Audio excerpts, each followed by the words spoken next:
वैसे तो 2024 के लोकसभा चुनाव में अभी करीब 2.5 साल का वक्त बाकी है, लेकिन लग रहा है कि 2024 के लोकसभा चुनाव की तैयारी अभी से शुरू हो गई है। और सबसे चौंकाने वाली बात यह है कि 2024 में मोदी के सामने राहुल गांधी नहीं बल्कि ममता बनर्जी विपक्ष का चेहरा हो सकती हैं। इसके संकेत टीएमसी नेता बादल देवनाथ ने देश की बहस शो में दिए हैं। पूरी खबर देखिए हमारी इस रिपोर्ट में। आप क्या राहुल वर्सेस मोदी जी नहीं चाहते हैं? आपको नहीं लगता कि राहुल जी एक कैपेबल लीडर है जो मोदी जी को टक्कर दे सकते हैं? और कांग्रेस तो बड़ा भाई है, टीएमसी को उसके साथ आना चाहिए। आपको नहीं लगता ऐसा होना चाहिए? सम्मान करता हूँ दीपक जी, राहुल जी को मैं सम्मान करता हूँ, लेकिन देश के लोग यही चाहते हैं 2024 तक मोदी वर्सेस ममता बनर्जी। 2024 के चुनाव में कौन होगा विपक्ष का चेहरा? क्या 2024 में ममता वर्सेस मोदी का होगा मुकाबला, या फिर 2024 में राहुल वर्सेस मोदी के साथ उतरेगा विपक्ष? ये सुलगते हुए सवाल अचानक से देश के सामने खड़े हो गए, क्योंकि 2024 के लोकसभा चुनाव से करीब 2.5 साल पहले ही विपक्षी एकता में दरार पैदा होने लगी है और पीएम मोदी के सामने पहले से ही बैकफुट पर नजर आने लगा है विपक्ष। दीदी, पूरे देश के अंदर 2026 के लिए आप भी जानते हैं, मैं भी जानता हूँ, मोदी वर्सेस ममता बनर्जी जो लड़ाई है देश के लोग भी जानते हैं, और ममता दीदी वही चाहते हैं देश के लोग सब एक साथ रहे। गुरदीप सप्पल जी को सुनकर अच्छा नहीं लग रहा है। ममता वर्सेस मोदी की लड़ाई नहीं चाहते हैं गुरदीप सप्पल जी, वो चाहते हैं राहुल वर्सेस मोदी की लड़ाई हो। भाई ये तो बड़ा डिक्लेरेशन है बादल दादा का। गुरदीप जी क्या कहेंगे? ममता जी अपनी राजनीति करेंगी, कांग्रेस अपनी राजनीति करेगी। कांग्रेस का कोई आंदोलन नहीं है। दरअसल न्यूज नेशन के चर्चित शो देश की बहस में एक चर्चा के दौरान अचानक से तृणमूल कांग्रेस के प्रवक्ता बादल देवनाथ ने बताया कि देश मोदी बनाम ममता देखना चाहता है। लोग ममता दीदी को बेहद पसंद करते हैं और साथ ही ये भी कह दिया कि राहुल गांधी और कांग्रेस पार्टी सिर्फ फेसबुक और ट्विटर तक ही सीमित है। ऐसे में साफ है कि अब 2024 तक विपक्ष में मुख्य चेहरे पर भी संग्राम होगा।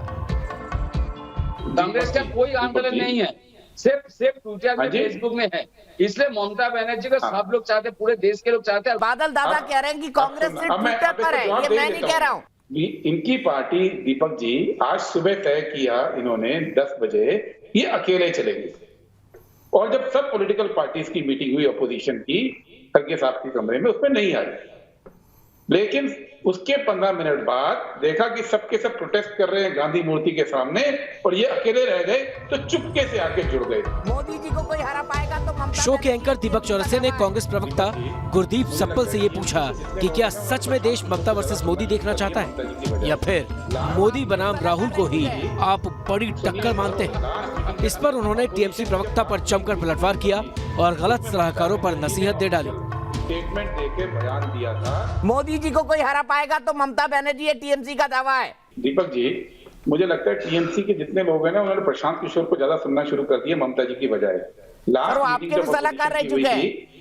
सुनिए तो, लास्ट मीटिंग जब अपोजिशन की लास्ट मीटिंग हुई थी ना दीपक जी, उसमें ममता बनर्जी ने ऑफिशियल स्टेटमेंट देके बयान दिया था कि हम सबको इकट्ठे होकर चलना है, हम सबको मोदी जी को मिलकर हराना है, कोई पर्सनल एम्बिशन की बात नहीं करेगा। आप क्या राहुल वर्सेस मोदी जी नहीं चाहते हैं? आपको नहीं लगता? लेकिन टीएमसी प्रवक्ता बादल देवनाथ ने मोर्चा संभाला और साफ कर दिया कि ममता दीदी आने वाले दिनों में विपक्ष का बड़ा चेहरा होंगे। आपको नहीं लगता ऐसा होना चाहिए? आप क्या राहुल वर्सेस मोदी जी नहीं चाहते हैं? आपको नहीं लगता कि राहुल जी एक कैपेबल लीडर है जो मोदी जी को टक्कर दे सकते हैं? और कांग्रेस तो बड़ा भाई है, टीएमसी को उसके साथ आना चाहिए। आपको नहीं लगता ऐसा होना चाहिए? सम्मान करता हूँ दीपक जी, राहुल जी को मैं सम्मान करता हूँ, लेकिन देश के लोग यही चाहते हैं 2024 तक मोदी वर्सेस ममता बनर्जी।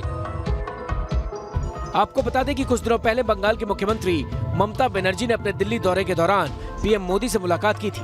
वहीं विपक्ष की ऑल पार्टी मीटिंग से भी खुद को किनारे कर लिया था और बुलाने के बावजूद उस मीटिंग में शामिल नहीं हुई। फिलहाल वो महाराष्ट्र के नेताओं से मुलाकात कर रही हैं। Team news nation.